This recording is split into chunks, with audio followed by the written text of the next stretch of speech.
में होता है। अब एक दिन क्या हुआ कि मैं खाना खाता था किसी होटल में, आप लोग बहुत ध्यान से सुनिएगा।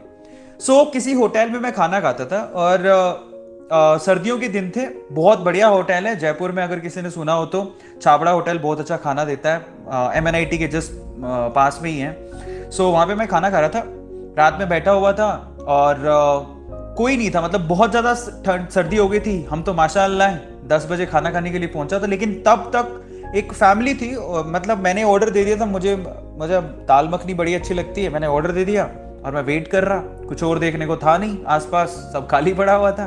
तो मैं सामने एक टेबल था उसमें देख रहा था। एक्चुअली वहाँ टेबल पे 3 लोग बैठे हुए थे और ये मुझे बहुत इंस्पिरेशन देती है। एक्चुअली वो 3 लोग कौन थे मैं आपको थोड़ा एक्सप्लेन करता हूँ ताकि आप लोग समझ पाओ। तो उन 3 लोगों में एक बूढ़ी माँ थी जो वो खाना खा रहे थे और उनका एक हस्बैंड थे, उनके हस्बैंड थे और उनका बेटा था। ध्यान से सुनिएगा, बूढ़ी माँ ऑलमोस्ट 60 साल की होगी, उनके हस्बैंड 65 ईयर अराउंड होंगे और उनका बेटा था जो आई थिंक 35-40 अराउंड होगा, 41 साल का होगा। तो खाना ऑलमोस्ट खत्म कर चुके थे, मैं अपने खाने की वेट कर रहा था। अचानक से वेटर आया और उसको बिल देने के लिए। तो मेरा क्वेश्चन है बहुत सिंपल, मैं काफी लोगों से पूछता हूं, आप लोग मुझे जवाब दीजिएगा। वेटर आया बिल लेकर और बिल उसने टेबल पे रखा। मेरा सवाल ये आगे मैं बाद में बताऊंगा, सबसे पहले आप लोग मुझे बताइए, सब लोग, मेरा सवाल ये है कि अगर इस सिचुएशन में आप होते, मतलब आप अपने मॉम डैड के साथ हो, आप 40 इयर्स के हो चुके हो, आप अपने मॉम डैड के साथ हो, आप मुझे बताइए कि वो जो बिल आया वो किसको पे करना चाहिए। आप लोग मुझे बताओ, वो जो बिल आया वो किसको पे करना चाहिए। मैं यहाँ पे चैट सेक्शन में आपका मैं देख सकता हूँ, देखो कई लोग बोल रहे हैं बेटा, कई ने लिखा भी है बेटा, बिल्कुल सही।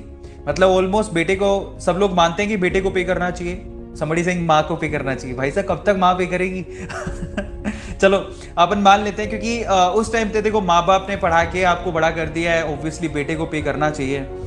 लेकिन ना उसके बाद जो हुआ, मैंने जो देखा ना, आई वॉज शॉक्ड। और उसके बाद मुझे समझ में आया कि मैं गलत डायरेक्शन में जा रहा हूँ, ठीक है।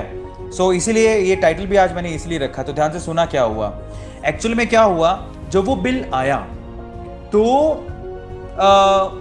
जो बूढ़े मतलब ओल्ड फादर था, वो भाई साहब खाना खा रहे थे, बेटा पानी पिए जा रहा था। और मैंने ये देखा, मुझे नहीं पता सर्कमस्टेंसेस क्या हैं, लेकिन मैंने ये देखा कि वो माँ अपना खाना फिनिश किया और वो खड़ी हुई और खड़ी होने के बाद टेबल पे गई और उन्होंने मतलब जहां से पैसे निकालते हैं पैसे निकाले और पे किए। And I was shocked. मुझे नहीं पता उनकी सिचुएशन क्या थी, मैं नहीं जानता, लेकिन ये जब हुआ तो मेरी मतलब दिमाग की घंटी बजी। मैंने कहा भाई साहब कुछ तो गलत हो रहा है। और अगर इसकी सिचुएशन पे मैं होता और मैं अगर ऐसा ही ट्रीट कर रहा होता, इसका मतलब मैंने जिंदगी में कुछ नहीं किया।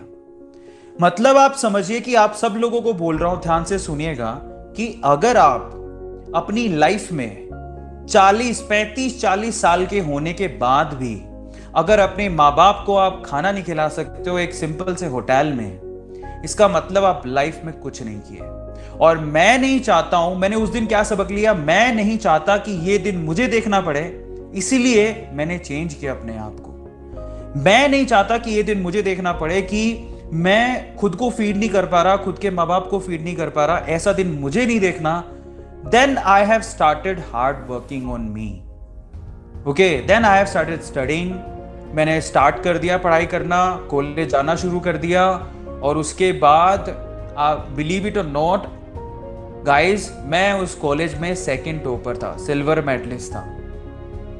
और मैं आप सबसे कहता हूं कि आप लोगों को, मैं सबको बोल रहा हूं, ध्यान से सुनिएगा, ऐसा दिन आपको भी नहीं देखना। मतलब क्या आप में से कोई ऐसा है जो ऐसा दिन देखना चाहता है कि आप अपने माँ बाप को एक अच्छे से होटल में खाना नहीं खिला सको? ऐसा कौन है? कोई नहीं है। सब लोग चाहते हैं कि कम से कम यार माँ बाप इतना हमारे लिए कर रहे हैं कि हम लोग उनको एक अच्छे होटल में खाना खिला सकें, उनकी सेवा कर सकें। इतना तो होगा ना।